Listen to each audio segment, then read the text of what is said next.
wedding day, and she was nervous. She looked into the mirror and saw herself sheathed in a white dress, with flounces starting from the waist down. The white made her skin crawl as she looked at it. White suggested purity, and she wasn't exactly an innocent maiden anymore. She hadn't been one in years, not since the night she had gotten drunk enough to act silly. Her mind traveled down memory lane as she recalled the night she lost herself to Robbie Mayer.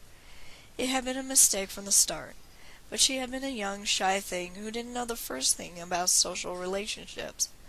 She had been swept up in his charm and had agreed to his advances. His hand had felt clammy against hers. The closet had been cramped and his body was pressed too tightly to hers. His hands branded her skin to bring out bruises. She knew not to expect the magic of such a union like in her mother's Harlequin novels, but she had expected something less painful and a little more than what she got. It had been such a discouragement that she avoided the dating scene until she was in college. Then she had met Jack Clent.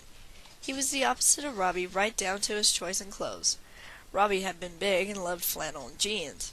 Jack wore blazers and slacks most of the time.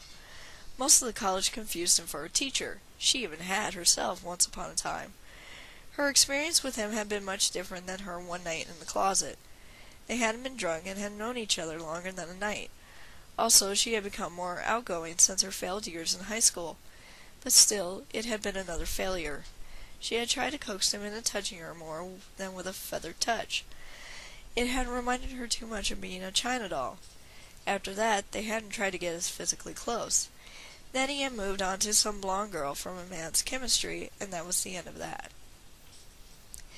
Now she was on her third try at love, if she could honestly call it that. It didn't feel like love, but more like she was just settling for compatibility with Randy. She had met him shortly after the abrupt breakup with Jack, and things had hit off pretty well. They had been together for a few years, and now she was here in a wedding gown, and growing unsure by the moment. Was she even ready to settle down?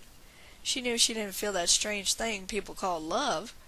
Her heart never fluttered at the sight of Randy. She just felt comfortable and like a person, rather than a football player or a China doll. But wasn't it enough to get married? She glanced in the mirror and saw a lonely woman there. The woman in the mirror looked like a lone willow among the groups of women moving about like butterflies. She knew that thousands of dollars had went into this moment, and there were guests waiting for the reception afterwards. She leaned her head against the glass, and a shudder rocked her.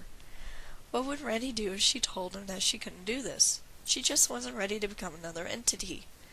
The woman in the mirror showed her a vision of herself that she just wasn't supposed to accept yet. It never had occurred to her to say no to his proposal. Now she wanted to run away and never look back. Being a mother and a wife had never called to her. She knew many of her friends enjoyed their lives of having a husband and little kids racing around, but that just wasn't for her. At least not at this moment. The woman in the mirror seemed to subtly straighten her shoulders and change before her eyes. The slight change gave her the courage to end this day. She had other things she wanted to do, and maybe she would find this day again. Maybe not with Randy, but with someone else.